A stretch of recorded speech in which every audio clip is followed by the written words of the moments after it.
Kahit man nga po mga idol, hindi pa nagsisimula ang second round sa pagitan ng Minnesota Timberwolves at Denver Nuggets, mukhang nag-uumpisa na nga itong mag-init matapos maging maingay agad si Anthony Edwards. Ayon nga po sa naging pahayag nito sa media, alam nga po niyang sobrang clutch si Jamal Murray sa naging serye nila laban sa Lakers. Kaya upang mapigilan at mapahintungan nila ito, siya na nga daw mismo ang babantay dito. Alam nga po niya na hindi nga po nila ito pwedeng pabayaan na gawin na maging komportable sa court. Para nga po sa inyong kaalaman, nag-average nga po si Jamal Murray ngayong playoffs ng 23.6 points a game, at kapag mainit ang shooting nito, talagang pumapasok ang mga 3-pointer. Kaya upang mapigilan ito mangyari, mismong si Anthony Edwards na nga daw ang nagpangako at hahawak ng trabaho na magbantay kay Jamal Murray. Well, isa rin naman nga si Edwards sa mga pinakamagaling na two-way player, since maliban nga sa kakayahan itong magtala ng puntos, meron rin naman nga itong depensa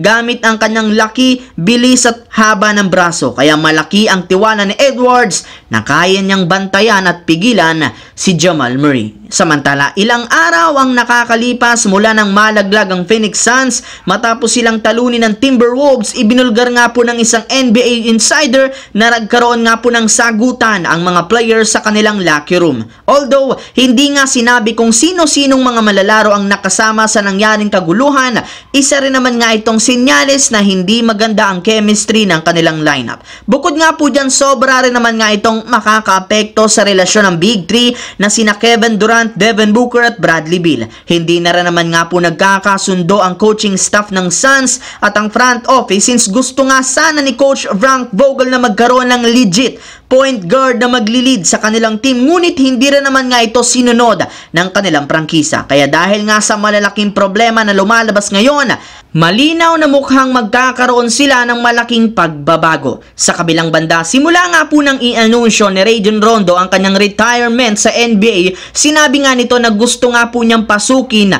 ang propesyon ng pagiging basketball coach na sinang-ayunan rin naman ng dating kakampi na sina LeBron James at Anthony Davis. Yes mga idol, napakataas ng basketball IQ nito, kaya sigurado nga po na bagay siyang maging head coach ng isang kupunan. Alam na alam rin naman nga nito kung paano gumawa ng iba't ibang play, since naglaro nga ito bilang point guard sa kanyang buong karera. And speaking of Rondo, ayon nga po sa lumabas na balita ngayong araw, nakasali nga po ang kanyang pangalan sa listahan ng mga coaches na pinaniniwalaan ng mga fans na papalit kay Coach Darvin Ham at maging bagong head coach ng Lakers sunod kay Coach Phil Handy. Yes mga idol, marami nga pong mga Lakers fans ang naniniwala na kakayanin nitong hawakan ng bagong lineup next season. Ang problema kay Rajon Rondo, kahit man gustuhin siyang kunin ng fans ng Lakers, kulang pa rin naman ang experience nito sa pagiging coach ng isang professional team. Yes mga idol, wala pa nga siya masyadong experience sa pagiging assistant coach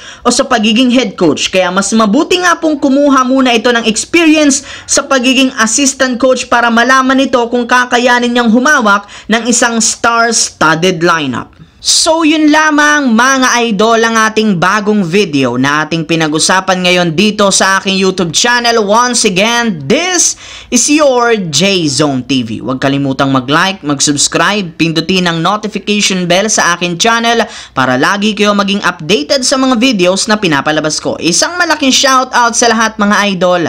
Maraming salamat po.